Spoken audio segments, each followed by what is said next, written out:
Halo Reward Squad, kembali lagi bersama Reward di sini. Kali ini kita akan membahas mengenai misteri peri.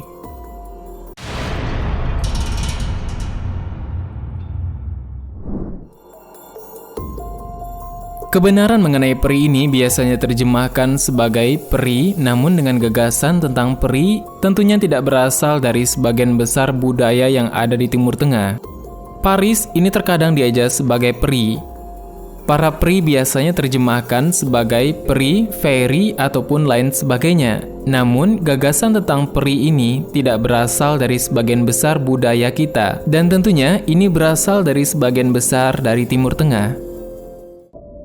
Di dalam literaturnya, ini berasal dari pengetahuan masyarakat Iran ataupun Persia yang saling terkait secara budaya yang sebagian besar tinggal di wilayah Tajikistan di Asia Tengah. Dan kita akan melihat mengenai misteri peri ini lebih dalam lagi. Dan bagaimanakah peri ini sebenarnya? Tradisi peri bahkan tidak terikat secara khusus dengan wilayah geografis Timur Tengah. Bagian Timur Tengah hanyalah wilayah paling barat di mana tradisi ada peri ataupun Paris ini hadir secara asli sejak saat itu. Pari sering dibayangkan sebagai makhluk magis yang indah seperti manusia tetapi bersayap dan memiliki peradaban paralelnya sendiri. Pari yang berjenis kelamin perempuan muncul dalam mitologi jauh lebih umum daripada peri yang berjenis kelamin laki-laki.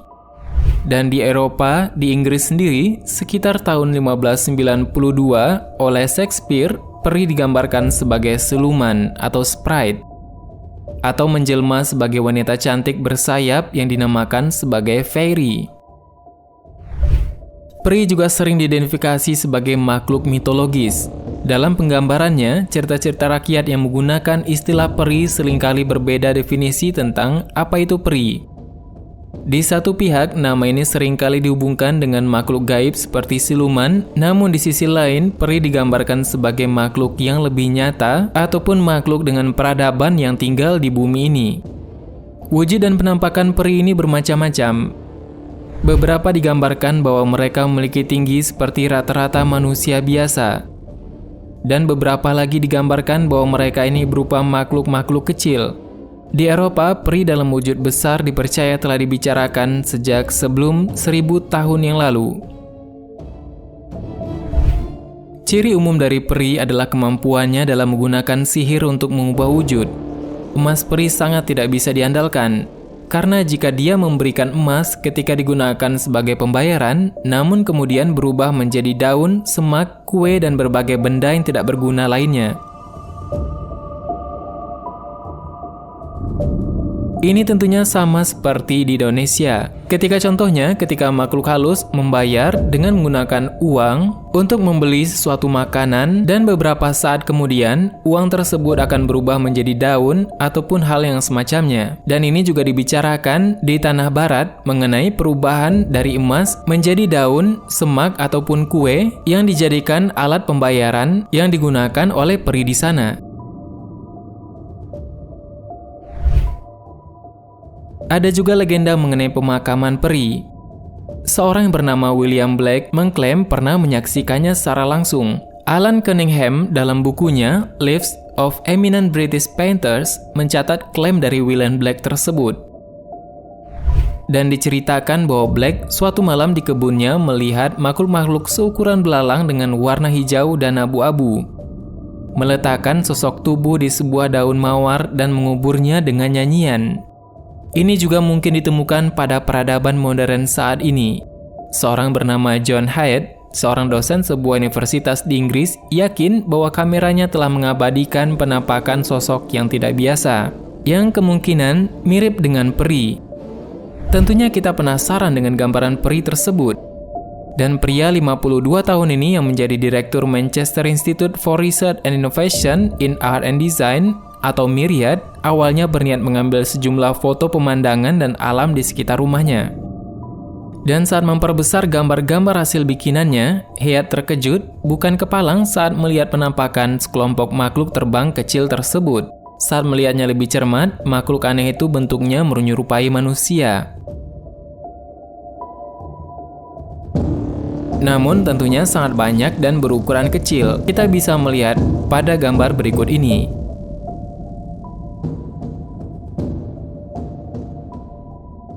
Di sisi lain, pertemuan aneh dan penampakan terus dilaporkan dan tentunya beberapa penampakan juga menjadi cukup terkenal. Pada tahun 1948, Mr. A.G.A. Reynolds baru berusia 10 tahun saat ia mengunjungi Horsham, Inggris saat liburan musim panas sekolah. Dia keluar satu malam diterangi cahaya bulan untuk mengatur perangkap kelinci dan kemudian menunggu di dekatnya untuk melihat apakah dia akan menangkap kelinci itu. Setelah beberapa saat menunggu dengan tenang, ternyata ada peristiwa yang sangat mengejutkan. Ada makhluk menyerupai pria namun setinggi 45 cm dan itu tergolong sangat kecil, yang ciri-cirinya adalah ditutupi rambut dan melangkah keluar dari semak blackberry yang ada di sana di dekat anak laki-laki tersebut. Pengunjung aneh itu sepertinya tidak tahu bahwa anak laki-laki itu ada di sana, sehingga Reynolds bisa melihat pria aneh itu dengan baik, dan makhluk tersebut sedang berjalan dengan santainya di sana. Dan terlihat wajahnya kasar dengan hidung yang tajam. Lengannya tampak lebih panjang dibandingkan dengan tubuhnya. Setelah beberapa saat, orang aneh itu melangkah kembali ke dalam semak-semak. Itulah beberapa potongan kisah mengenai peri ataupun makhluk aneh ataupun peradaban yang mungkin tidak kita ketahui yang berada di bumi ini. Dan selama tahun 70-an, ada juga cerita dan pembangunan jalan raya di pinggir kota Reykjavik yang harus dialihkan untuk menghindari bukit tempat tinggal elf. Elf ini juga tergolong sebagai peri ataupun fairy. Dan ini tentunya tersebar di seluruh dunia, dan menurut laporan, selama konstruksi, sebagian besar mesin rusak tanpa alasan yang jelas. Dan segala macam kecelakaan acak terjadi di sekitar itu. Beberapa orang Islandia terus menumpukan batu di taman mereka yang konon dihuni oleh mereka, dan elf tersebut menandai batu acak di alam liar yang juga dimaksudkan sebagai tempat tinggal makhluk mitos tersebut. Dan tentunya selain daripada Inggris, Indonesia ataupun tempat-tempat lainnya, Islandia, jika kita mengunjungi Islandia, yang terkenal di daerah itu adalah mengunjungi Elf School, yaitu sekolah tentang elf yang dapat kita kunjungi dan kita pelajari mengenai sejuta satu hal tentang mitos makhluk yang bernama elf ini. Baik elf, peri, atau leprechaun, semuanya terkait erat dalam cerita rakyat, meskipun elf secara khusus tampaknya muncul dari mitologi Norse awal. Dan pada tahun 1500-an, orang mulai memasukkan cerita rakyat elf ke dalam cerita dan legenda tentang peri. Dan pada tahun 1800, peri dan elf secara luas dianggap sebagai nama yang berbeda untuk makhluk ajaib yang sama. Dan tentunya, ini merujuk kepada istilah kriptozoologi, yang berasal dari kata bahasa Yunani kriptos yang artinya tersembunyi, dan zoon artinya hewan, dan logos yaitu wacana ataupun studi. Dan oleh karena itu diterjemahkan secara harfiah sebagai studi tentang hewan tersembunyi. Ini secara umum tentunya didefinisikan sebagai studi tentang hewan yang tidak terduga yang keberadaan atau identitasnya saat ini belum ditentukan oleh sains. Sehingga hingga sekarang kita tentunya belum bisa menjawab ataupun memastikan apakah keberadaan elf ataupun peradaban makhluk kecil yang bisa dibilang sebagai kurcaci tersebut itu ada secara nyata ataupun tidak. Yang pasti, kita mengetahui keberadaan bangsa gaib ataupun makhluk gaib tentunya ada, namun berbeda dimensi dengan peradaban manusia saat ini. Menonton video ini, peradaban mereka tetap berjalan di luar sana, dan keberadaan mereka tentunya berjalan beriringan dengan peradaban manusia pada saat ini. Itu dulu sebagian pembahasan kita mengenai peri, elf, ataupun fairy, ataupun leprechaun yang berada di dunia ini. Semoga membuka pola pikir kita dan pengetahuan serta pandangan kita mengenai dunia.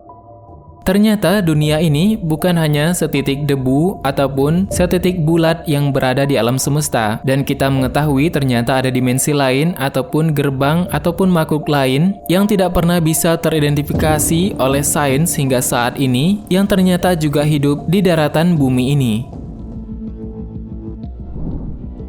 Bagaimana menurut tambahan? Silahkan berikan tanggapan dan komentar di bawah. Sebenarnya sangat banyak hal yang belum akan kita bahas. Tetap nantikan video selanjutnya, tekan tombol subscribe dan klik ikon lonceng yang berada di sebelahnya. Terima kasih sudah menonton hingga akhir video ini. Kami doakan semoga sehat selalu. Sampai jumpa lagi.